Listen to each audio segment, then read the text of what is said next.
সোমবার জিরিবাম জেলার বড়বেকড়া থানায় অতর্কিতে হামলা চালায় কুকি জঙ্গিরা।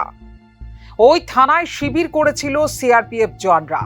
পুলিশ ও সিআরপিএফ কর্মীদের লক্ষ্য করে এলো পাথারি গুলি চালাতে থাকে জঙ্গিরা। পাল্টা গুলি চালায় নিরাপত্তা রক্ষীরা। মুহুর্মুহু গুলির শব্দে কেঁপে ওঠে গোটা এলাকা।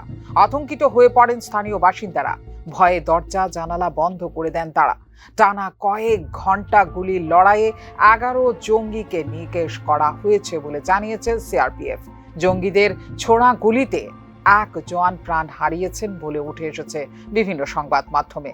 জঙ্গিদের সঙ্গে গুলির লড়াই চলছে বলে সোমবার রাতে জানিয়েছে স্থানীয় প্রশাসন।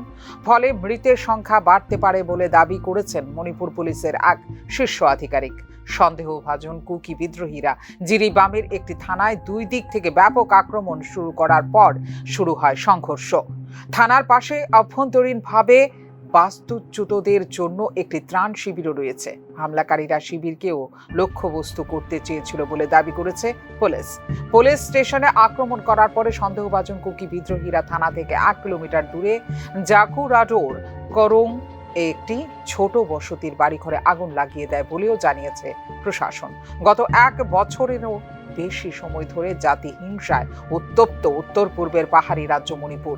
কুকি বনাম মেইতেই সম্প্রদায়ের মধ্যে সংঘর্ষে সরকারি পরিসংখ্যান অনুসারে প্রাণ হারিয়েছেন অন্তত 300 জন। ভিটেমাটি ছাড়া হয়েছে কয়েক হাজার পরিবার। ইদানিং নাগা কুকি জঙ্গিরা চোরাগোপ্তা হামলা চালিয়ে যাচ্ছে বলে জানিয়েছে রাজ্য সরকার। প্রায় 2 বছর ধরে চলা অশান্তির জন্য জঙ্গিদেরই কাঠগড়ায় তুলেছে রাজ্য প্রশাসন। Bureau report, news now.